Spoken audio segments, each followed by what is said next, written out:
Three I Atlas এটি হলো অন্তঃনক্ষত্রীয় বস্তু যা আমাদের সৌরজগতের বাইরে কোনো অজ্ঞাত স্থান থেকে গত কয়েক বছর ধরে ক্রমাগত আমাদের গ্রহ পৃথিবীর দিকে এগিয়ে আসছে।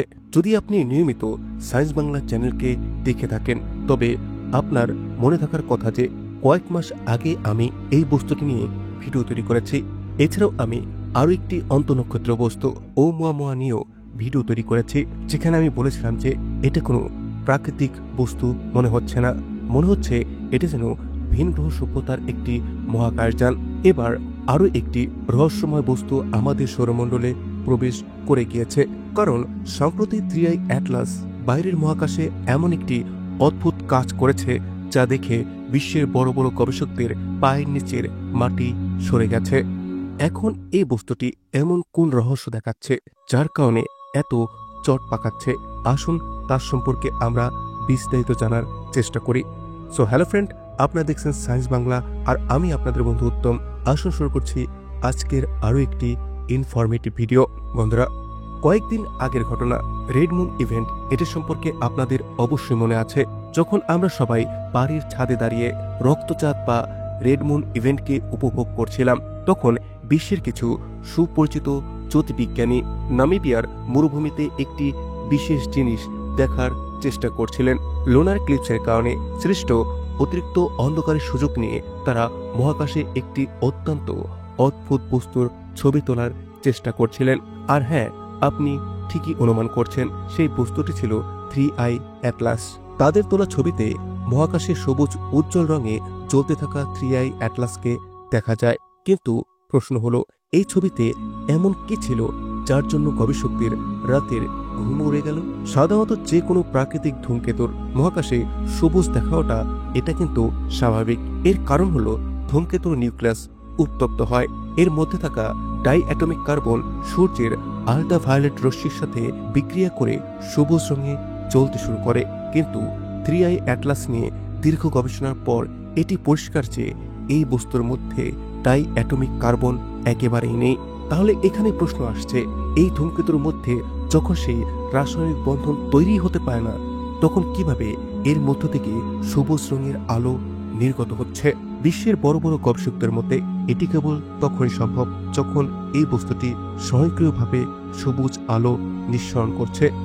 এই বস্তুটি আমাদের পৃথিবীর দিকে এগিয়ে আসার সাথে সাথে এই অচেনা অতিথির সম্পর্কে কিছু অদ্ভুত তথ্য আমাদের দিচ্ছে। এই বস্তুর মধ্যে কার্বন ডাই অক্সাইডের পরিমাণ জলের চেয়েও বেশি।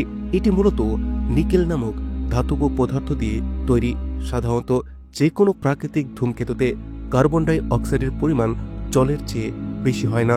এছাড়াও যে ধূমকেতুতে ধাতুর পরিমাণ বেশি থাকে সেগুলোতে সাবলিমেশন প্রক্রিয়া, যেখানে চরম তাপে ধাতু সরাসরি বাষ্পে পরিণত হয়, সেই প্রক্রিয়া সূর্যের কাছাকাছি যাওয়ার পরেই শুরু হয়। কিন্তু থ্রি আই অ্যাটলাসের ক্ষেত্রে এই বাষ্প বা লেজের মতো আকৃতি সূর্যের কাছে নয়, বরং যখন এটি মঙ্গল আর বৃহস্পতির মাঝখানে ছিল তখনই দেখা গিয়েছিল।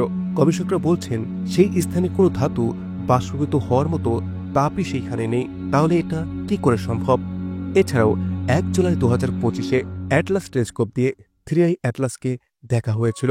আশ্চর্যের বিষয় হলো, জুলাই থেকে অক্টোবর পর্যন্ত এই বস্তুর দিক এবং গতিতে 1% বিচ্যুতি দেখা যায়নি। সাধারণত যখন কোনো প্রাকৃতিক ধূমকেতু বা গ্রহাণু আমাদের সৌরজগতের মধ্য দিয়ে ভ্রমণ করে, তখন তাকে সূর্য থেকে আসা তাপ এবং বিভিন্ন গ্রহের মহাকর্ষীয় শক্তি, যেটাকে আমরা গ্র্যাভিটেশনাল ফোর্স বলি, তার সাথে লড়াই করতে হয়। এর ফলে প্রায় সব ধূমকেতু বা গ্রহাণু প্রতি কয়েক মাস অন্তর তাদের গতি বা দিককে পরিবর্তন করে থাকে। কিন্তু থ্রি আই অ্যাটলাস বিগত 4 মাসে তার দিক বা গতিকে সামান্যতম পরিবর্তনও করে দেখায়নি।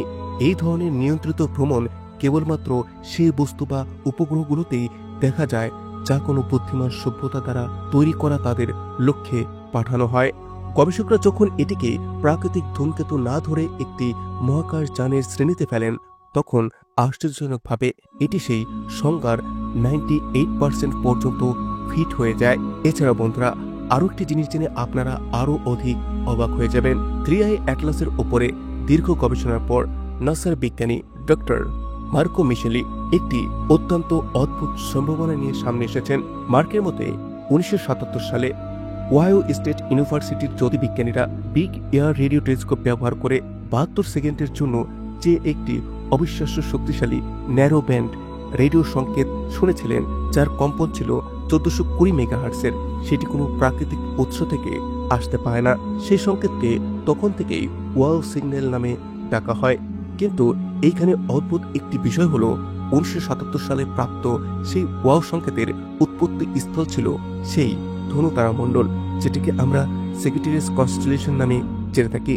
এখন যদি আমরা এই 3i অ্যাটলাসের গতিপথকে বিপরীতভাবে পরীক্ষা করি, তবে এটিও সেই ধনু তারামণ্ডল থেকেই আমাদের সৌরজগতে এসে প্রবেশ করেছে বলে প্রমাণিত হয়। এছাড়াও মার্ক যখন সম্প্রতি এই বস্তুর উপরে গবেষণা করছিলেন, তখন তিনি এই বস্তুর থেকে মাত্র 2 সেকেন্ডের জন্য 1420 মেগাহার্টসের কম্পনের একটি শক্তিশালী সংকেত পেয়েছিলেন। সিমুলেশন থেকে এটিকে 72 সেকেন্ড পর্যন্ত প্রসারিত করার পর মার্ক জানতে পারেন যে এই প্যাটার্ন 1977 সালের প্রাপ্ত ওয়াও সংকেতের কাঠামোর সাথে অনেকটাই মিলে যায়। এখন প্রাথমিক প্রতিবেদনগুলো এই ইঙ্গিত দিচ্ছে যে সম্ভবত 1977 সালে এই 3i অ্যাটলাসই মানুষের সাথে সংযোগ করার জন্য সেই ওয়াও সংকেতটি পাঠিয়েছিল। কিন্তু এখানে একটি প্রশ্ন আসে, যদি এত দূরে থেকে সে 1977 সালে পৃথিবীর সাথে যোগাযোগ করার জন্য ওয়াও সিগন্যাল পাঠিয়ে থাকে, তাহলে সেটি তো এখন আমাদের পৃথিবীর অনেক কাছে আছে। এখন কেন সেটি পুনরায় আবার সংকেত পাঠাচ্ছে না? যাই হোক বন্ধুরা, দুর্ভাগ্যবশত অন্তনক্ষত্র বস্তুটির রহস্য হয়তো আমরা কখনোই পুরোপুরি সমাধান করতে পারবো না। যে মুহূর্তে এই বস্তুটির সবথেকে পরিষ্কার ছবি বা পরিষ্কার তথ্য আমরা পেতে পারতাম, এই সময়ে সে আমাদের সূর্য ও পৃথিবীর মাঝখানে না থেকে সূর্যের অন্যদিকে মানে বিপরীত দিকে আছে। আর যখন এই বস্তুটি আমাদের কক্ষপথের সেই অবস্থানে এসে পৌঁছাবে, যখন এটিকে আমরা আবার দেখতে পাবো, তখন এটি দ্রুত গতির কারণে আমাদের থেকে অনেক দূরে চলে যাবে। এই কারণে যখন এই বস্তুটির সমস্ত রহস্য এতদিন সমাধান হওয়ার কথা ছিল, সেখানে বাস্তবে এটি আজকের দিনে আরো বেশি জটিল হয়ে উঠছে। তবে এটিও সত্যি যে এই মুহূর্তটি আমাদের পুরো জীবনের এমন একটি মুহূর্ত হতে পারে যখন অন্য কোনো সভ্যতার একটি উন্নত প্রোব আমাদের গ্রহের কাছ দিয়ে অতিক্রম করছে।